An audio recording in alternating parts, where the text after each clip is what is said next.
दंगल में आप सभी का स्वागत है। मैं हूं आपके साथ चित्रा त्रिपाठी। अफगानिस्तान में तालिबान ने घमासान मचा रखा है तो यहां भारत में तालिबान के नाम पर घमासान छिड़ा हुआ है। ताजा विवाद गीतकार जावेद अख्तर के बयान पर हो रहा है। जावेद अख्तर ने अपने बयान में आरएसएस और उससे जुड़े संगठनों की तुलना तालिबान से कर दी है और यहां तक कह दिया कि दक्षिणपंथी विचारधारा दमनकारी है।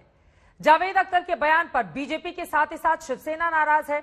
शिवसेना ने सामना में जावेद अख्तर के बयान को गलत बताया है, जबकि महाराष्ट्र बीजेपी के नेता जावेद अख्तर के माफी ना मांगने तक उनकी फिल्में ना चलने देने की धमकी दे रहे हैं। इसीलिए आज दंगल में हम सीधे पूछेंगे, जावेद अख्तर ने आरएसएस की तुलना तालिबान से की है, उसे क्या कहेंगे? क्या ये राजनीति का हिस्सा है? चर्चा की शुरुआत करें उसके पहले ये रिपोर्ट देखिए। गीतकार जावेद अख्तर आरएसएस और बीजेपी का विरोध करते रहते हैं, लेकिन इस बार उन्होंने जो बयान दिया है उसमें वो घिरते नजर आ रहे हैं। एक न्यूज चैनल से बातचीत में जावेद अख्तर ने कहा, इस बात में कोई शक नहीं कि तालिबानी बर्बर हैं और उनकी करतूतें निंदनीय हैं। आरएसएस, विश्व हिंदू परिषद और बजरंग दल का समर्थन करने वाले भी ऐसे ही हैं। तालिबान से आरएसएस के समर्थकों की ऐसी तुलना पर बीजेपी आग बबूला है।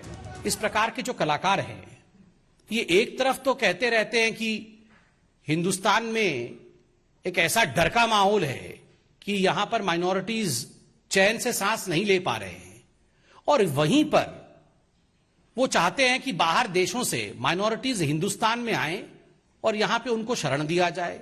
ये दोनों चीजें कैसे हो सकती है? सुबह उठते ही ये वक्तव्य शुरू करते हैं मोदी जी के खिलाफ, बीजेपी के खिलाफ, संघ के खिलाफ, सरकार के खिलाफ, और हर दिन अनर्गल बोलते हैं।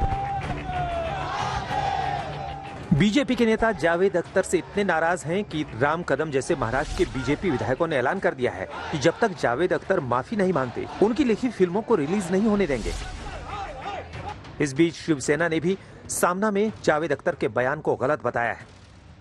शिवसेना ने सामना में लिखा है, आप ये कैसे कह सकते हैं कि जो हिंदू राष्ट्र का समर्थन करते हैं उनकी विचारधारा तालिबानी है।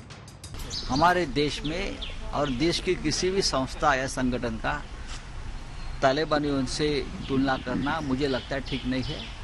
ये देश एक मजबूत लोकतंत्र वाला देश है।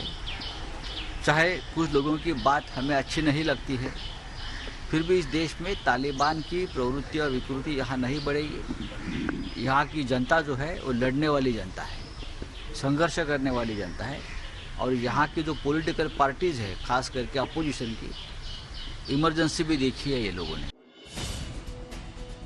जावेद अख्तर ने अपने बयान में तालिबान के बहाने आरएसएस को घेरा, लेकिन जब उसी इंटरव्यू में तालिबान का समर्थन करने वाले मुसलमानों पर सवाल पूछा गया तो जावेद अख्तर ने कहा था कि तालिबान का समर्थन करने वाले मुसलमान थोड़े ही हैं। अब ये बात और है कि अभिनेता नसरुद्दीन तालिबान का समर्थन करने वाले हिंदुस्तानी मुसलमानों को लेकर जोरदार बयान जारी कर चुके हैं।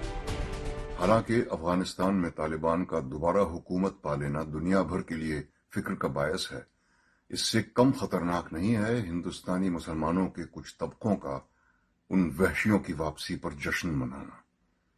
आज हर हिंदुस्तानी मुसलमान को अपने आप से ये सवाल पूछना चाहिए कि उसे अपने मजहब में इस्लाह, रिफॉर्म और जिद्दत पसंदी, मॉडर्निटी चाहिए या पिछली सदियों के वहशीपन का इक़दार, वैल्यूज।